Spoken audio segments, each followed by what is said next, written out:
Welcome, everybody. My name is Jay, and you are listening and watching the Culture Exchange Podcast, Episode 2. Today, I just want to talk about what has passed this last week, which is Juneteenth. And for the people not in the know, Juneteenth is June 19th. It is the day that the last slaves in Texas, I guess they received word that slavery had ended.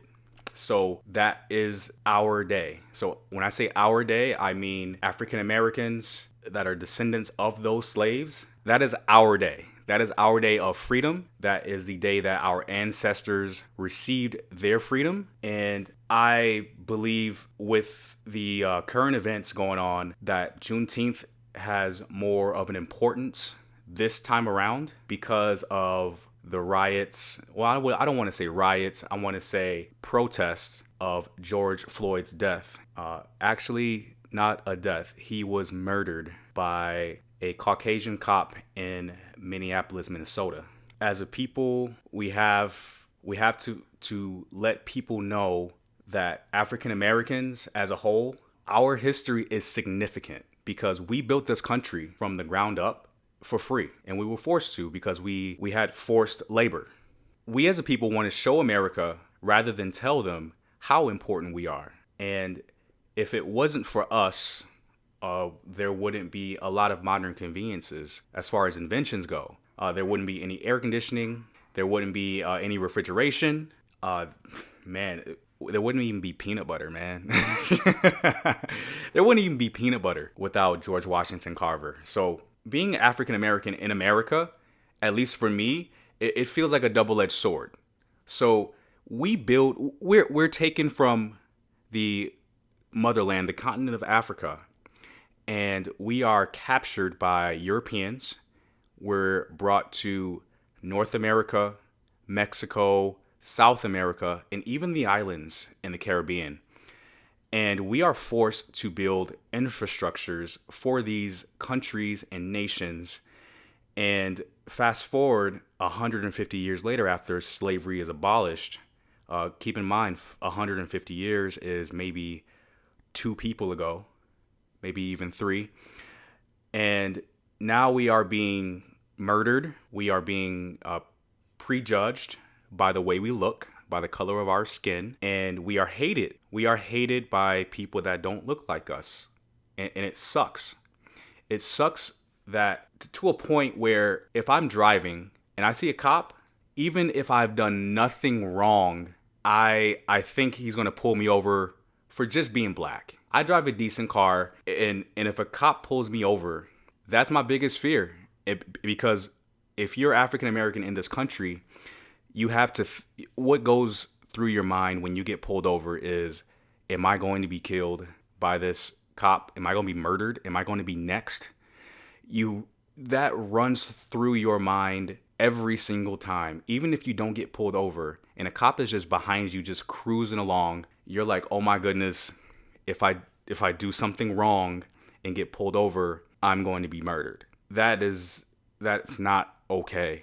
I don't know where that would be okay. That's not okay anywhere on earth. But in America, it seems that it is tolerable and accepted. And since the murder of George Floyd, we can no longer sit silently and accept that our brothers and our sisters, black or brown or yellow, are being murdered by police officers in broad daylight sometimes and on video. Do you understand that they are being videotaped murdering an African American person, and it's put on social media, and that still it's not a reason for them to stop. It doesn't deter them from stopping the murder. It's mind-blowing.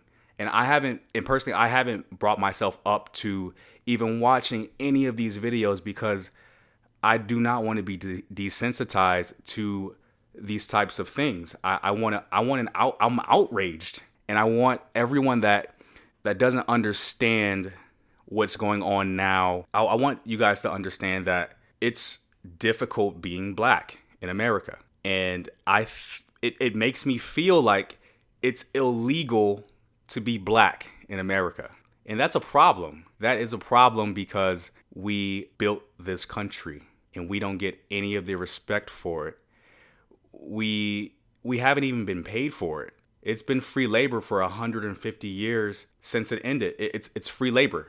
Slavery lasted a very long time, but it just recently ended, and we haven't been paid for our labor.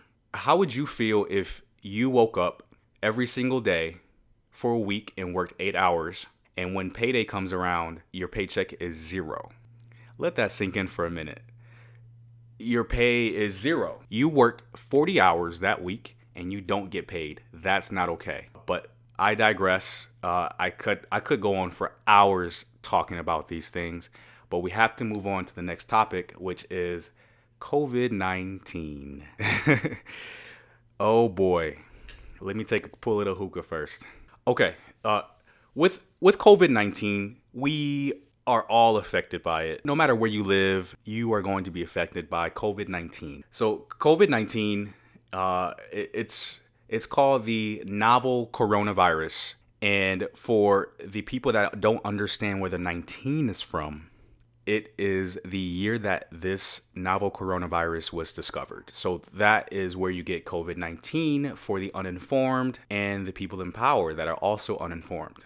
COVID-19 is a viral infection that primarily causes an inflammatory infection in the lungs, which makes it very difficult to breathe.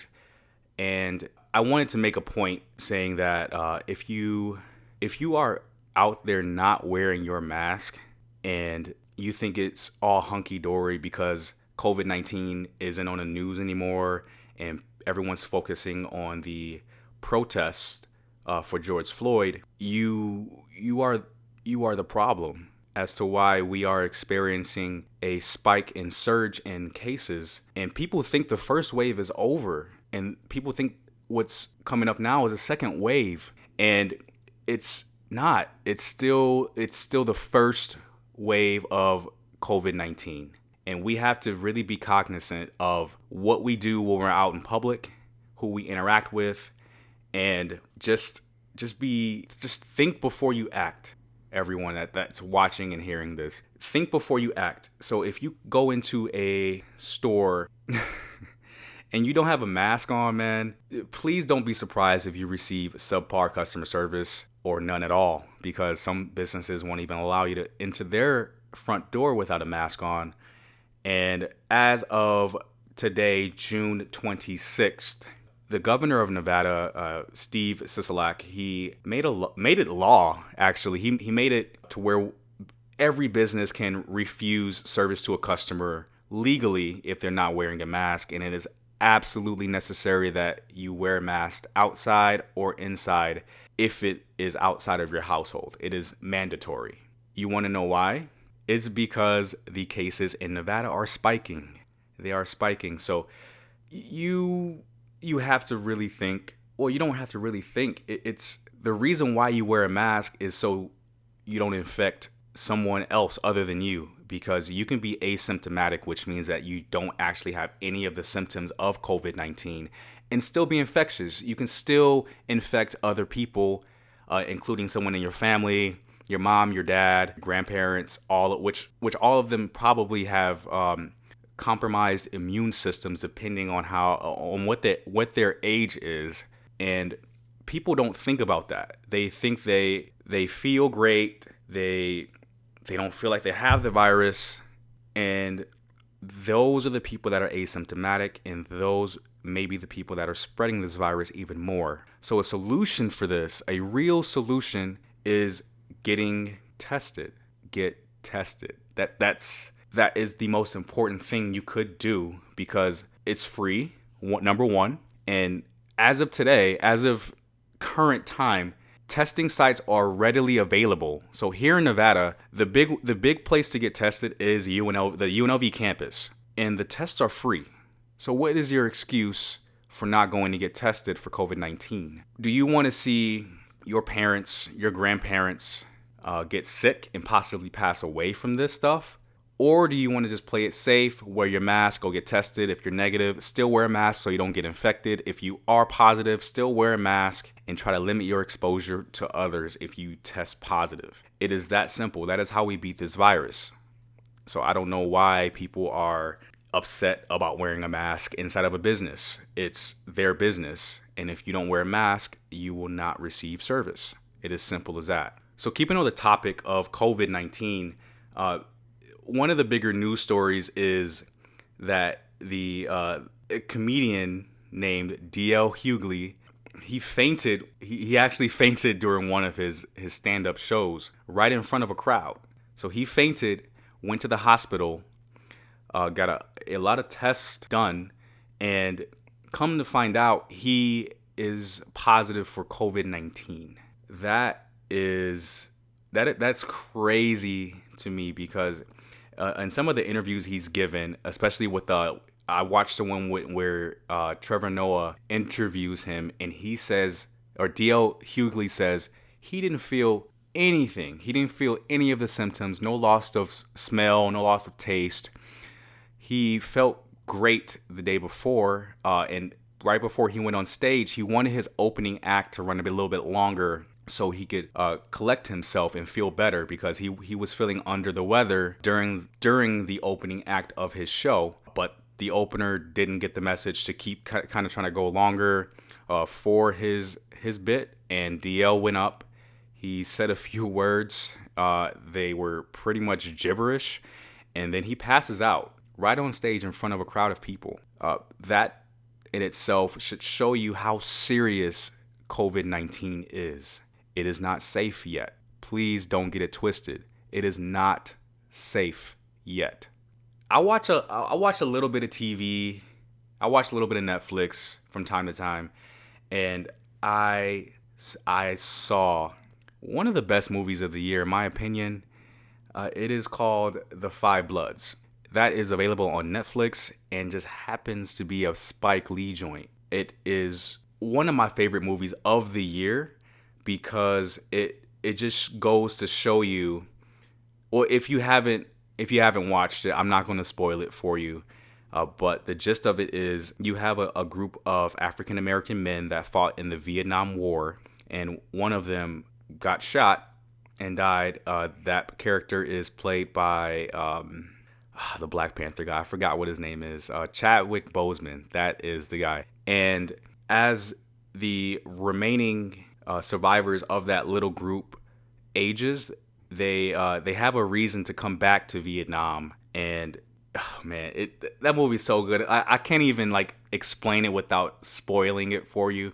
If you haven't seen it, give it a watch. It's 2.5 hours long. Yeah, I get it. It's a long movie, but give it a shot. Sit down with a drink and just relax and vibe out to the movie. It's really amazing. I loved it, and it kind of makes you think. It also shows the racism that these soldiers experienced when they came back to America after fighting for their country. So you mean to tell me I volunteered to enlist in the army, I go fight overseas, I come back home, I get treated like crap? I went to go fight for this country. You should treat me with the ultimate respect. They show a decent part of that in the movie as well, which I think was very important. I want to use this as a catalyst to head into our next subject, which I've been thinking about for a long time, a very, very long time, even before all of these protests occurred, is if I can get the word right, I've been thinking about repatriating to Africa. So what repatriating means is that you're returning to Africa as a whole, because the African Americans that are in America right now and were born here, we don't really know what country in particular that we're from. Yeah, we can take a 23andMe and get a DNA result, but we don't know exactly where our ancestors are from. So repatriating to Africa has been a big focus on me for 2020. And I've been looking at a few countries. Ghana has been one of them. the Gambia. I've been also tinkering with the idea of moving to Senegal as well, just because the singer Akon, he got, I want to say, $2 or $3 billion to create his own city in Senegal, and that is mind blowing to see someone famous like Akon investing back in Africa where he's from. He's from Senegal, and Akon City is going to be insane. So it's going to have the proper infrastructure to support a good population, and it's also going to be, the city's going to be ran on a cryptocurrency called Acoin.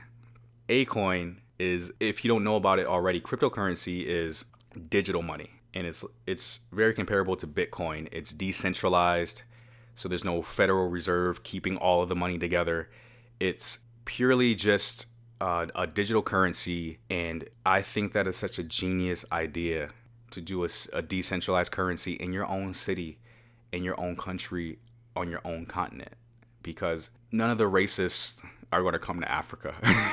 If you think about it, none of the racist people from America or from Europe are going to hop on a plane for 14 to 20 hours and come to Africa. They're just not going to do it. So that's the reason why I've thought about going back to Africa, because when I was a little bit smaller,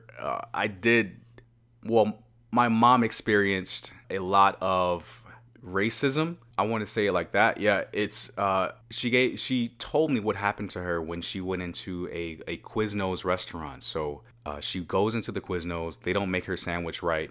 She complains, and the owner of the Quiznos says to her, "Go back to Africa, or go back where you came from." Saying that to a black person is the second most racist thing that you could say. But as I have grown and have learned of that experience that my mother had, I think that I know that I don't want to be in America anymore. I don't want to live here. Why would you want to live somewhere where the people in power dislike you or dislike people that look like you? It doesn't make any sense to live here anymore. So I'm just leaving. All right, so the next topic I want to speak about is something that I've viewed at my day job, and they have something like an event every few months. It's called Talking with Trailblazers, and they had a special one for Juneteenth. Yeah, don't get me started on corporations having feelings and caring about Juneteenth or black people at all. But they interviewed Professor Ibram Kendi. I didn't know who this brother was. So before, or as things were progressing with the Talking with Trailblazers, I was looking this gentleman up. He's legit one of the most intelligent and well thought out interviews I've really ever seen from an African American person. He took questions from a very nervous looking Caucasian young lady that is high up in our company, and he poised himself very well, and I love that we can show other people who may not know of the struggles we experience being black, and just putting them into words that are so classy, no harsh language, no cursing, just a next level vernacular that anyone can understand that may or may not be African American. That was one of my favorite interviews of the year, especially with Talking with Trailblazers. And yeah, that gentleman, he did that interview for my day job pro bono, so for free. He did the interview because he usually charges in the six figures to do a talk, and just to get a little bit of that gentleman's time and his thoughts, I will really take that in and use that information to advance myself and help my people also advance in this world, because it's tough. It's tough to be black in America and also be successful, because you have so many hurdles that other groups of people do not have. Okay, that is my time here with the Culture Exchange podcast. If you are watching me on YouTube, please look up the Culture Exchange Podcast. I will try to have a link down in the description box below. I usually make an episode every week. I try to, my hardest, just a little quick, little 20, 30-minute podcast. And once the podcast is up for a few days, I do post the video to go along with the podcast as well. And I just appreciate the support that you guys have given me thus far. More content to come as well. My name is Las Vegas Jay. Thank you guys for watching. Peace.